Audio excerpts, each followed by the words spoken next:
കാറ്റത്തെ കിളിക്കൂടിൻ്റെ നാളത്തെ എപ്പിസോഡിൻ്റെ പ്രൊമോയിലേക്ക് എല്ലാവർക്കും സ്വാഗതം. അങ്ങനെ നമ്മുടെ കാറ്റത്തെ കിളിക്കൂട്ടിലെ എല്ലാവരും കൂടി തിരിച്ചു വരണം സ്റ്റേഷനിൽ നിന്ന്. അതുപോലെ നിധി വേണ്ടതൊക്കെ ചെയ്ത് സുനന്ദ സത്യങ്ങളെല്ലാം തുറന്നു പറഞ്ഞു. അങ്ങനെ സുനന്ദയുടെ അച്ഛനകത്താക്കി അവരെ പുറത്തിറക്കുന്നുണ്ട്. അപ്പോൾ ഓട്ടോയിൽ വന്നിറങ്ങുന്ന ചേട്ടനും അനിയന്മാരും. അപ്പോൾ നിധി ഇങ്ങനെ കാത്തിരിക്കുകയായിരിക്കും. അപ്പം നമ്മുടെ സുഭാഷ് ഏട്ടൻ നിധിയോട് പറയുന്നുണ്ട്, ഒരു പ്രശ്നം വരുമ്പോൾ ഞങ്ങളിങ്ങനെ ചേർത്ത് നിർത്താനും സമാധാനിപ്പിക്കാനും ഇങ്ങനെ ഇറക്കാനൊന്നും ആരും ഉണ്ടായിട്ടില്ല. ആദ്യമായിട്ടാണ് ഇങ്ങനൊരു സംഭവം ഞങ്ങളിങ്ങനെ ചേർത്ത് നിർത്തിയത്. അത് മോള് ഒരുപാട് സന്തോഷമുണ്ടെന്നൊക്കെ പറയും. അതിനുശേഷം പിന്നെ കാണിക്കുന്നത് സുനന്ദയുടെ വീട്ടിൽ സുനന്ദ റെഡിയായി നിൽക്കണം.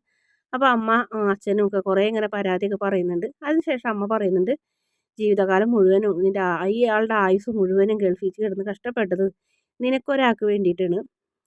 പോലീസുകാരുടെ മുന്നിൽ ഞങ്ങളെ നാണം കെടുത്തിയ പോലെ വരുന്ന ചെറുക്കൻ്റെ മുന്നിൽ ഞങ്ങളെ നാണം കെടുത്തിയിട്ടുണ്ടെങ്കിൽ അച്ഛനായിരിക്കില്ല നിന്നെ തീർക്കണത്, ഞാനായിരിക്കും എന്ന് പറഞ്ഞ് ഒരു ഭദ്രകാളിനെ പോലെ തുള്ളി സുനന്ദയുടെ അമ്മ അങ്ങനെ പോകുമ്പോൾ സുനന്ദ അങ്ങനെ കരഞ്ഞുകൊണ്ട് നിൽക്കുന്നതാണ് പ്രൊമോയിൽ കാണിക്കുന്നത്. വീഡിയോ ഇഷ്ടപ്പെടുകയാണെങ്കിൽ ചാനൽ ഒന്ന് സബ്സ്ക്രൈബ് ചെയ്യണേ.